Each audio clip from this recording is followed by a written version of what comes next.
John Crestani here, and we're gonna be talking about why I'm extremely frugal, right? What's the point of making money if you're not gonna spend it? The simple answer is to become rich, right? But let's go a little bit deeper into that, because a lot of folks that I've seen growing up with, I'm 36 years old now, but I've been making millions since my early 20s.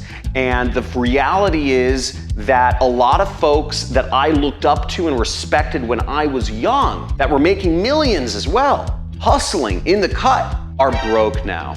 And it's because of the simple fact that they embraced consumerism.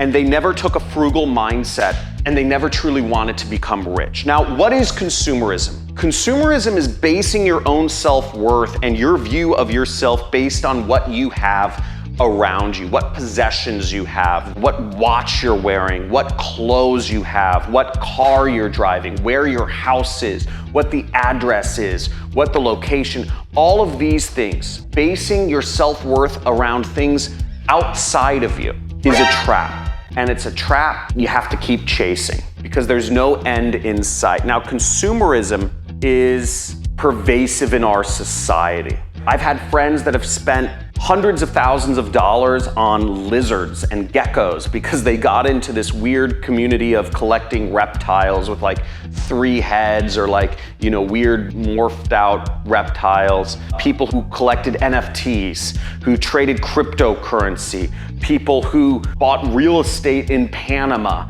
all sorts of different types of consumerism, whatever people were flexing at the time, baseball cards, etc. And they lost their butt because they were chasing an ideal and they were always spending because their self-worth only went up with what they had. Now, I encourage you, and this is a call, be frugal and take the opposite mindset. Instead of basing your worth around what's outside of you, base your self-worth around what is in here. And if you live as simply as possible, you won't run out of money. You'll save more money, you'll have less stress and anxiety, you'll have more independence, and you will be able to have more forced innovation. We're gonna talk about a few concepts here we're gonna talk about forced innovation, and creativity as it relates to frugality.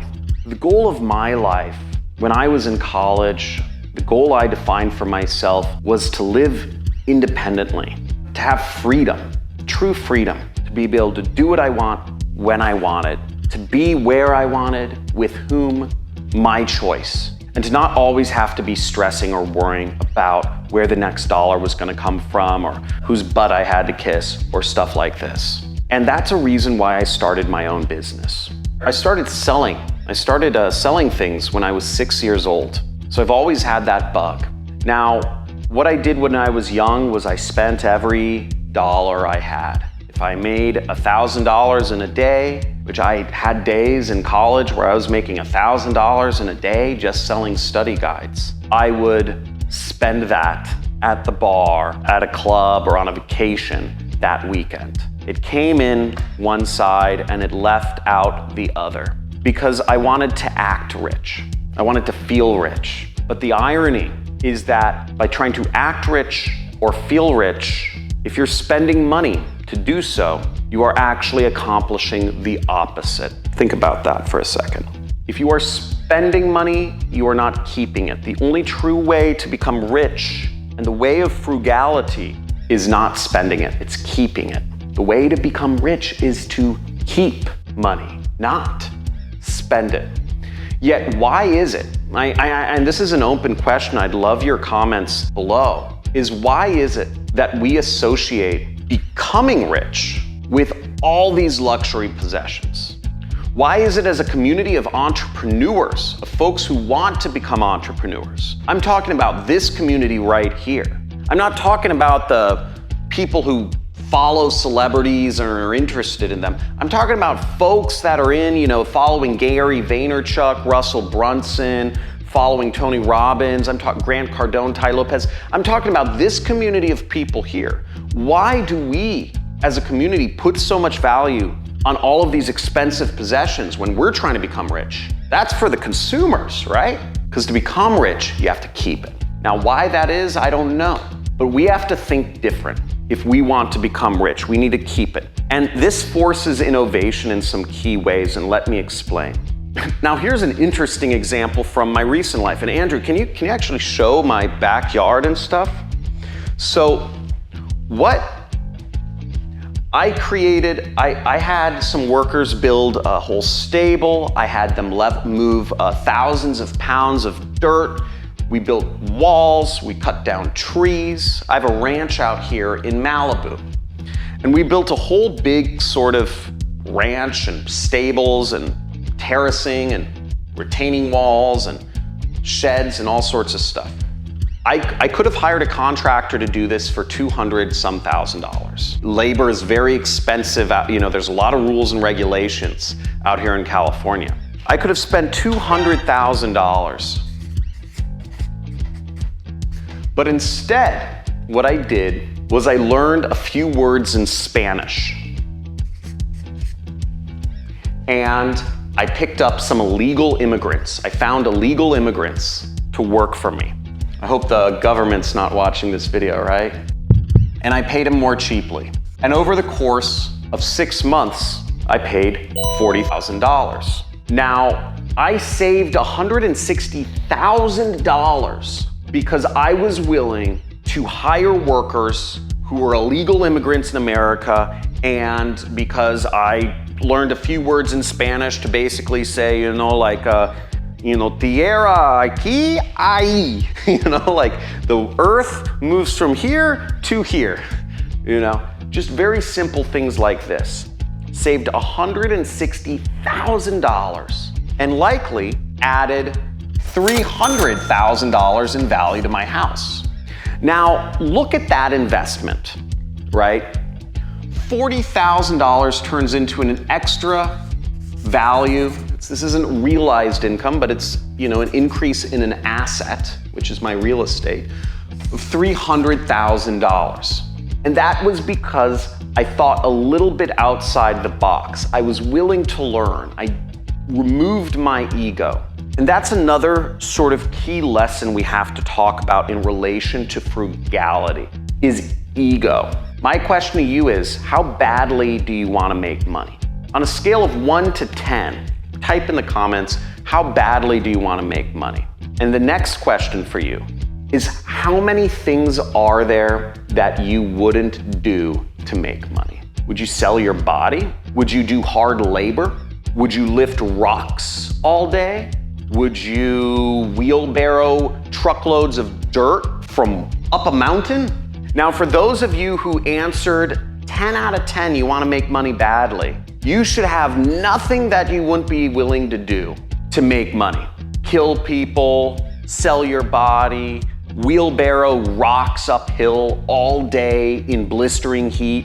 Now, if any of those things you don't want to do, you don't want it. It's just not a 10. It's not saying you can't be successful.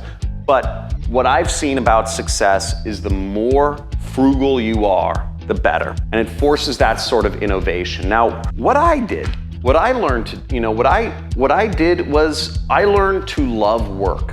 I come from a Midwestern background. My dad is from a state in the United States called Indiana, and my mother is from a state in the United States called Illinois. And I learned to love work. There's something called the Midwestern work ethic. And work is just an assumed part of life. It's just an assumed part of life that you do. It's not about sitting around, it's about doing something. Even if you're relaxing, it's like relax on, go on a jet ski, go on a dirt bike, do something, relax doing gardening. And this work ethic has allowed me to even find ways to work out, like get strong. It takes me too much time to go to the gym from where I live in the middle of the mountains. So I lift rocks, I garden, I shovel dirt. And I do this for fun, and I combine activities, and it allows me to get fulfilled. It allows me to relax, it allows me to work out, and it allows me to build value on my property at the same time. Now, some folks might have to trick their brain to do that because how many of you are addicted to your phones? How many of you, to relax, you just scroll, you do the doom scroll? Now, this may be a cheap way of entertainment, but is it actually bringing value and helping you get to where you want with your business? We're all entrepreneurs here. Is that doom scrolling actually helping you move forward? So we have to get innovative, we have to get creative, we have to combine activities, and we have to spend less and keep more. These are the reasons why I'm extremely frugal, because at the end of the day, it helps build wealth, creates less anxiety.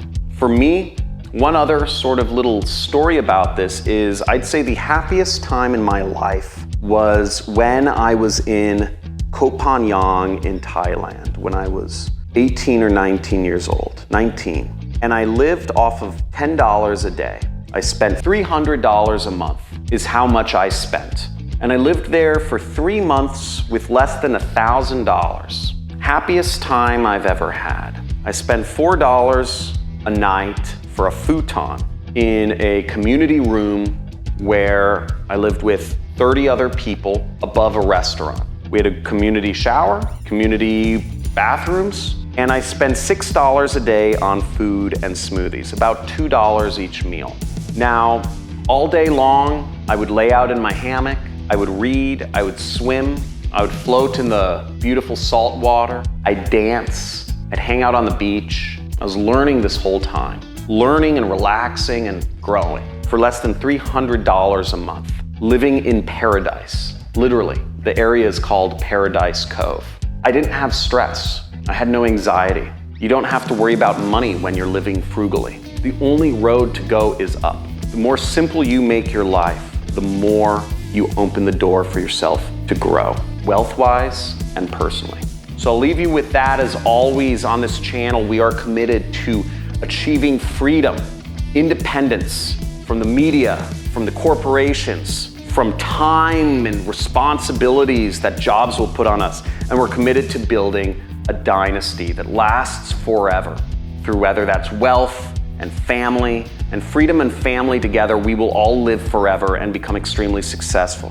Now, if you want to work with me and sell some of my products and earn commissions, I've paid out over $8 million to our affiliates. You can learn more by clicking the links down in the description. If you're interested in joining, any of our communities, there's some links down there, and you can find more ways to connect with other students of mine and just our general community. I think we're setting up some Telegram groups and whatnot. Like this video, post a comment about what was most impactful to you, and giving actual valuable information from my personal experience. So let me know if I kept it real or not, or what you changed. And I'll talk to you in the next video. See ya. Peace.